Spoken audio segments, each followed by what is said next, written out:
याद करें कि आपने अपना पसंदीदा व्यंजन आखिरी बार कब खाया था। मुझे यकीन है कि आपने इसे जल्दी जल्दी निगल लिया होगा और उसके बाद टीवी देखकर मजे कर रहे होंगे या झपकी ले रहे होंगे। लेकिन जब आप आराम कर रहे थे तो आपका शरीर कड़ी मेहनत कर रहा था। क्या आप जानते हैं कि भोजन के मुंह में जाने के बाद इसे कितनी प्रक्रियाओं से गुजरना पड़ता है? आइए देखते हैं कि मानव शरीर में पाचन कैसे होता है।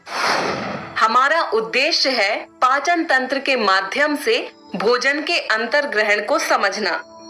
पाचन तंत्र आहार नाल और यकृत तथा अग्नाशय जैसे अन्य अंगों से मिलकर बना होता है। आहार नाल अमाशय, छोटी आंत और बड़ी आंत जैसे विभिन्न अंगों से युक्त एक लंबी नलिका होती है। जब हम खाना खाते हैं तो लार का स्राव होता है जो भोजन को आंशिक रूप से विखंडित करता है और भोजन के कणों को आसानी से निगलने के लिए स्नेहन करता है। भोजन के इस पुंज को बोलस कहा जाता है। बोलस ग्रसनी के मुख तक पहुंचता है। ग्रसनी एक 10 इंच लंबी नलिका है।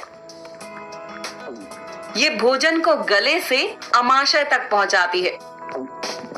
लेकिन गले के क्षेत्र में एक अन्य मार्ग भी होता है जिसे श्वास नली कहा जाता है। जब हम भोजन को एक छोटे बोलस के रूप में निगलते हैं तो घाटी ढक्कन या कंठच्छद नामक एक विशेष पल्लिका हमारी श्वास नली के मुख को आवृत करती है, जो ये सुनिश्चित करती है कि भोजन केवल ग्रसिका में ही प्रवेश करे, ना कि श्वास नली में। एक बार जब भोजन ग्रसिका में प्रवेश करता है तो ये सीधे अमाशय में नहीं जाता है। इसके बजाय ग्रसिका की भित्तियों में उपस्थित पेशियां एक तरंगनुमा संरचना में संकुचित होती हैं और ग्रसनी पथ में भोजन को धीरे धीरे निचोड़ती हैं। ग्रसनी के अंत में जुड़ा अमाशय एक पेशीय विस्तारित कोश होता है जो जे अक्षर के आकार का होता है। अमाशय एक मिक्सर की तरह होता है जो ग्रसिका से आए भोजन के सभी छोटे छोटे गोलों को छोटे छोटे टुकड़ों में मथने और मसलने का कार्य करता है। ये अमाशय की भित्तियों में मौजूद मजबूत पेशियों और अमाशय भित्तियों में ग्रंथियों द्वारा स्रावित अम्लीय जठर रस की सहायता से ये कार्य करता है। जठर रस भोजन को विखंडित करने में सहायता करते हैं और पाचन तंत्र के अगले भाग जो छोटी आंत है के लिए मिश्रण तैयार करते हैं। लेकिन छोटी आंत भोजन से पोषक तत्वों को प्राप्त करने के लिए भोजन को स्वयं विखंडित नहीं कर सकती है। ये इसके लिए पाचन तंत्र के 3 अन्य अंगों से सहायता लेती है। ये अंग अग्नाशय, यकृत और पित्ताशय हैं।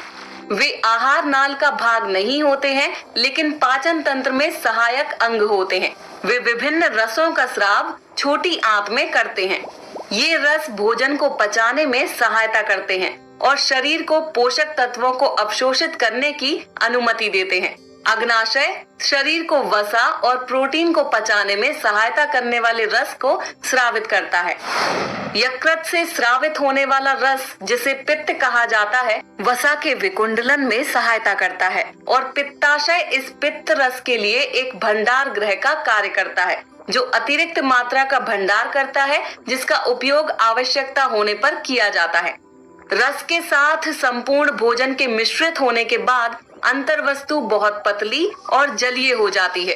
ये छोटी आंत के निचले भाग में चली जाती है जहां ये अंततः अवशोषित हो जाएगी।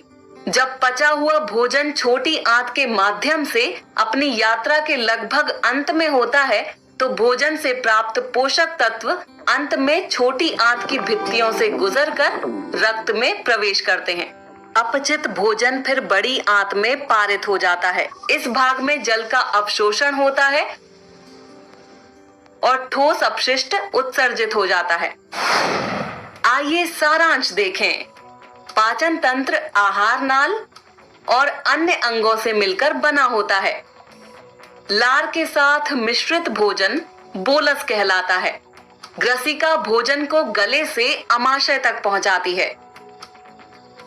अमाशय इसे मथने का कार्य करता है और जठर ग्रंथियों द्वारा स्रावित अम्लीय जठर रस के साथ भोजन को मिश्रित करता है। जठर रस भोजन को विखंडित करने में सहायता करते हैं।